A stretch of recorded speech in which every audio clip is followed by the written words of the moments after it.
परमेश्वर इस संसार में के पदार्थों में अन्वित है, यानी व्याप्त है। जो भी चीज हमें दिखाई दे रही है, जल दिखाई दे रहा है, पत्थर दिखाई दे रहे हैं, मिट्टी दिखाई दे रही है, ये शरीर दिखाई दे रहा है, समस्त संसार में भगवान का वास है। ईशावास्यमिदं सर्वं यत् किंचन जगत्यां जगत् हरिव्यापक सर्वत्र समाना प्रेम ते प्रकट होई मैं जाना। भगवान समस्त पदार्थों में अन्वित है। जो अभिज्ञ है, हम उस परमात्मा का ध्यान करते हैं जो स्वतः सिद्धवान है, ज्ञानवान है। हम ज्ञान प्राप्त करने के लिए गुरु के पास जाते हैं, लेकिन वो परमात्मा परमपिता परमेश्वर जो ज्ञानवान है, जिसको संपूर्ण ब्रह्मांड का ज्ञान है, और जो क्या है स्वराट, जिन्होंने संकल्प मात्र से ब्रह्मांड को ज्ञान दिया। एक अर्थ है जन्माद्यस्य का ये, और दूसरा अर्थ है जन्माद्यस्य यतः तस्य जन्म विकार रहितस्यापि यतः यत्र वसुदेव गृहे जन्मः। भगवान का जन्म होता है कहाँ? बोले भक्तवत्सल भगवान की। भगवान का जन्म कहाँ हुआ? कई जगह में भगवान का जन्म। आप लोगों ने पहले भी भागवत कथा सुनी होगी। भगवान का जन्म कहाँ होता है? जेल खाने में हुआ ना। भगवान का जन्म कहाँ हुआ? जेल खाने में हुआ। और भागवत में आया है यतः यत्र वसुदेव गृहे जन्मः। भगवान का जन्म वसुदेव जी के घर में हुआ। लेकिन भागवत में ही कथा भी आती है कि भगवान का जन्म कंस के कारागार में हुआ था। एक तरफ कारागार और दूसरी तरफ वसुदेव जी का घर। ऐसा भेद क्यों? ये भेद इसलिए है कि वसुदेव और देवकी मैया कंस के कारागार में पड़े हुए हैं। भगवान का वहां जन्म होता है।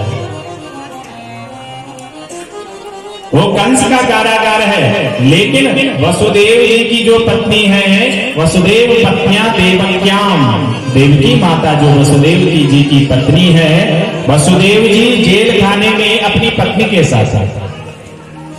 और जहां पति पत्नी साथ होते हैं वो घर नहीं है, वो जेल खाना नहीं है, वो कंस का कारागार नहीं है, बल्कि वसुदेव जी का घर है। जहां पति पत्नी साथ होती वही घर है। ईट पत्थरों का बना हुआ घर नहीं है। वास्तविक रूप में न गृहम गृहमित्याहु गृहिणी गृहमुच्यते। जिस घर में गृहिणी नहीं है वो घर नहीं है, और जिस घर में गृहिणी है वास्तविक रूप में वो क्या है? घर है। इसलिए वसुदेव जी का वो घर बन गया कंस का कारागार में। भगवान का जन्म होता है कंस के कारागार में। और सज्जनों, अन्वयाभितरतस्, भगवान जन्म लेते ही भाग जाते हैं। कहाँ भागते हैं? गोकुल में भाग जाते हैं, मामा के कारागार से। और गोकुल में जाकर के भगवान क्या करते हैं? अनेक प्रकार की लीलाएं करते हैं। श्री रामा मद मंगल आदि सखाओं के साथ गोप वेश में होकर के ग्वाल बालों के संग गैया चराते हैं।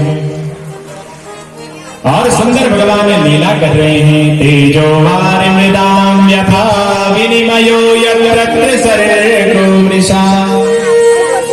और भगवान जब श्रीधाम वृंदावन में गोकुल में सुंदर लीलाएं करते हैं ग्वाल बालों के संग, गाय माता को चराने के लिए ले जाते हैं। और जब भगवान बंसी बजाते हैं, जब भगवान दिव्य बंसी को बजाते हैं सज्जनों, तो क्या होता है? तेजो वार मृदाम यथा विनिमयो, सुंदर वृष्टि होने लग जाती है, जल वृष्टि होने लग जाती है। और जल वृष्टि जो होती है, यमुना जो कालिंदी है, कालिंदी का जो जल है एक स्थान में स्थिर हो जाता है। और गोवर्धन जो पर्वत है जो एक स्थान में स्थिर है वो बहने लग जाता है, द्रवीभूत हो जाता है। जल का धर्म क्या है? जल को धर्म क्यों हो गया? जल का धर्म है निरंतर बहते रहना। एक जगह पर आप पानी डालना तो फैल जाएगा। पाषाण पत्थर का धर्म क्या है? जड़ता, स्थिरता, एक जगह पर स्थिर रहता है। लेकिन जल का जो धर्म है वो पत्थर पर चले जाता है, पत्थर द्रवीभूत हो जाता है। और जो जल है, जो बहता हुआ जो जल है, वो यमुना का जल एक स्थान में स्थिर हो जाता है जब भगवान की दिव्य बंसी बजती है। ऐसे परमपिता परमेश्वर धामना स्वेन सदा निरस्तकुहकम सत्यम परम धीमहि।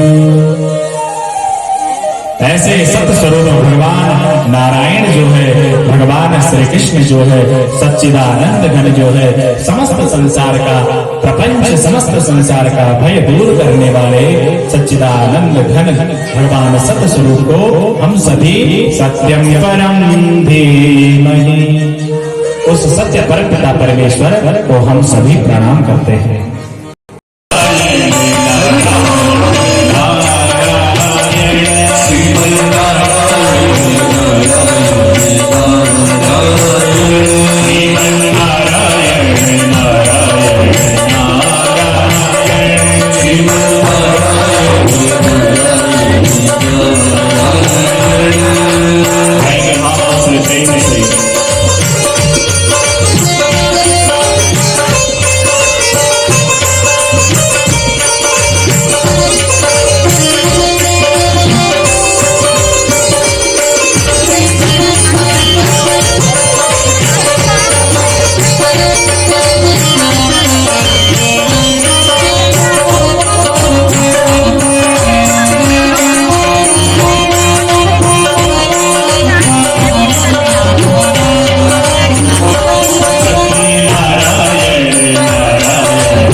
स्थान में आ जाते हैं, भीष्म पितामह जैसे भगवान को देखते हैं, प्रसन्न हो जाते हैं। हे प्रभु, ये शरीर जो है ये आपकी ही प्रतीक्षा कर रहा था। युधिष्ठिर को धर्म का उपदेश देते हैं।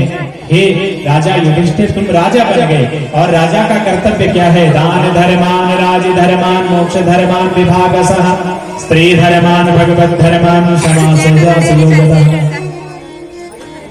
हे राजा, वर्ण धर्म, आश्रम धर्म, भगवत धर्म, स्त्री धर्म का पालन करो और हमेशा दान देते हुए प्रजा की रक्षा करो। यही राजा का परम कर्तव्य है। जिस देश में, जिस राज्य में राजा नहीं होता है, वहां की प्रजा जो है हमेशा दुखी रहती है। वहां चोरों का वास हो जाता है, लंपट पुरुषों का वास हो जाता है, दुष्टों का वास हो जाता है। इसलिए हमेशा राजधर्म का पालन करो। भगवान को देखते हैं, हे प्रभु, आपकी दिव्य मूर्ति देख करके मेरे शरीर में जो इस बाणों के कारण कष्ट हो रहा था वो कष्ट दूर हो गए। हे प्रभु, आपको क्या दें? कहते हैं, प्रभु, इति मति रूप कल्पिता वितृष्णा भगवती सा तत्पुंगवे विभूति स्वस्वमुपगते क्वचित् विहरतु प्रकृतिमुपेयुषे यदप्रवाह। 11 श्लोकों में पुष्पित आग्रा छंदों में भगवान की स्तुति करते हैं और कहते हैं, हे प्रभु, ये जो मेरी मति है, ये बुद्धि जो है, इसको आप स्वीकार कर दीजिए। ये उपहार आपके लिए है। और सज्जनों, भगवान का दिव्य दर्शन करते हैं। श्री भीष्म पितामह और सुंदर माघ का महीना आता है और माघ के महीने की एकादशी तिथि और एकादशी की तिथि के दिन भीष्म पितामह भगवान का दिव्य दर्शन करते हुए अपने इस पंच भौतिक महा शरीर को छोड़ते हुए भगवान के दिव्य धाम को चले जाते हैं। बोले भक्तवत्सल भगवान की। भीष्म पितामह का मन था कि जब मैं देहावसान करने वाला हूँ, जब मेरा देहांत होगा, जब मेरी मृत्यु होगी, तब मैं भगवान का दर्शन करूँ। और हमारा भी धर्म होना चाहिए कि जब हमारी मृत्यु हो उस समय भगवान का नाम जो है हमारी जीवा पर हो। ऐसा दिव्य भाव होना चाहिए।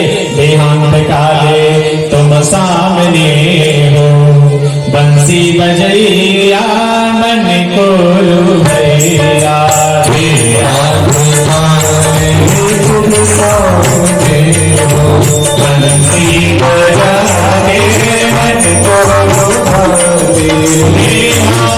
डाले तुम सामने हो, तुम सामने हो, बंसी बजा के मन को लुभाते, बंसी बजाते मन को लुभाते, गीत गा के तन नाथ जानो, नाथ नारायण वासुदेव, गीत गा के तन नाथ जानो, नाथ नारायण वासुदेवा। श्री कृष्ण गोविंद हरे मुरारे, श्री नाथ नारायण वासुदेवा, श्री कृष्ण गोविंद हरे मुरारी, श्री नाथ नारायण वासुदेवा, श्री नाथ नारायण वासुदेवा, श्री नाथ नारायण वासुदेवा। भगवान की, श्रीमद्भागवत महापुराण की।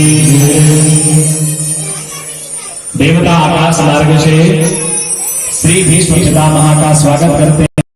एक क्षण इस धरा पर नहीं रही और अपने प्राणों को त्याग दिया। युधिष्ठिर ने राज्य छोड़ दिया। अभिमन्यु पुत्र जो महाराज परीक्षित है, परीक्षित का जन्म हो गया, महाराज परीक्षित को राजा बनाया और युधिष्ठिर पांचों भाइयों के साथ द्रौपदी के साथ हिमालय की यात्रा करते हैं और भगवान के दिव्य लोक को प्रस्थान करते हैं। राजा परीक्षित महाराज बन गए हैं हस्तिनापुर के, बहुत बड़े धर्मात्मा राजा है, 3 पैर कट रखे हैं, पृथ्वी रूपा गौ रो रही है। समझाते हैं तुम चिंता मत करो, जिस कलयुग के कारण कलयुग प्रारंभ हो गया है, जिस कलयुग ने तुम्हारा ये हाल किया, मैं उसे छोड़ूंगा नहीं। कलयुग आता है राजा परीक्षित के सामने। राजा परीक्षित कहते हैं कि तुम इस स्थान को छोड़कर ये चले जाओ। कलयुग कहता है हे महाराज मैं जाऊं तो जाऊं कहां? जहां भी जाओ आप धनुष बाण लेकर के सामने खड़े हो जाते हैं, कहां जाऊं? तो राजा परीक्षित कलयुग को 4 स्थान देते हैं। द्योतम पानम स्त्रियः सोना यत्रा धर्म चतुर्विधः। हे कलयुग, तुम्हारा अब आरंभ समय आ गया है, तुम 4 स्थानों में रहो। कलयुग 4 स्थानों में इस संसार में व्याप्त है। कौन? द्योतम, जहां जुआ खेला जाता है वहां कलयुग का वास होता है।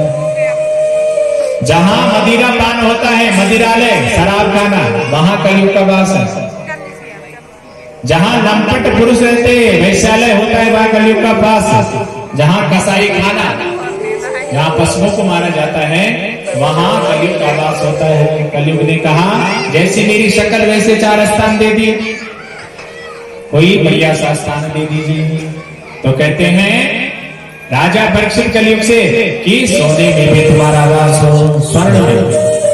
अब सोने पर भी कलयुग का वास है, धन पर कलयुग का वास है। लेकिन एक ऐसा धन जो हमने अन्याय के द्वारा कमाया हुआ धन है, उसमें कलयुग का वास होता है। इसलिए धर्म के अनुसार धन को कमाना चाहिए, नहीं कमाना चाहिए। चोरी करके अगर धन को कमाएंगे, डकैती करके धन को कमाएंगे और दूसरे का हक मार करके धन को कमाएंगे तो उसमें कलयुग का वास होगा। और उसके बाद जंगल में जाते जाते समीक ऋषि के आश्रम में पहुंचते हैं। कलयुग के प्रभाव से राजा परीक्षित की बुद्धि कलुषित हो जाती है। श्रृंगी ऋषि जो समीक ऋषि है वो भगवान के ध्यान में तल्लीन है। ऋषि से पूछते हैं महाराज जल दीजिए, मुझे प्यास लग रही है। समीक ऋषि राजा परीक्षित को नहीं देखते हैं, भगवान की समाधि में तल्लीन है। राजा परीक्षित को क्रोध आता है, मरा हुआ सर्प जो सामने देखते हैं धनुष से उठा करके समीक ऋषि के गले में डाल देते हैं। समीक ऋषि का जो पुत्र श्रृंगी है वो कौशिकी नदी के किनारे ब्राह्मण बालकों के साथ खेल रहा था। जैसे उसने सुना कि मेरे पिता के गले में राजा ने हमारा सर्प डाल दिया है, कौशिकी नदी का जल उठाता है और राजा परीक्षित को आज समीप ऋषि का पुत्र श्रृंगी श्राप देता है। हे राजन, इति लंघित मर्यादं तक्षका सप्तमेहनी दक्षतिस्माकुलांगारं चोदितो एतद्रुः। हे राजन, आपने बहुत बड़ा अन्याय कर दिया है, पाप कर दिया। जाओ, मैं तुम्हें श्राप देता हूँ, तक्षक नाम के द्वारा 7 दिन में तुम्हारी मृत्यु हो जाएगी। बड़ा भयंकर श्राप देता है। अपने पिता के पास आता है, जोर जोर से रोने लग जाता है। पिता देखते हैं, उनकी समाधि खुलती है। सामने देखते हैं बेटा रो रहा है। बेटा क्या हुआ? राजा ने तुम्हारा अपमान किया। समीप ऋषि अपने गले में जो मरा हुआ सर्प था उसको निकालते हैं, फेंक देते हैं। कहते हैं बेटा कोई बात नहीं, राजा की बुद्धि कलयुग के प्रभाव से मलिन हो गई थी। श्री भागवत भगवान की है आरती, पापियों को पाप से है तारती। भागवत भगवान की है आरती, पापियों को पाप से है तारती।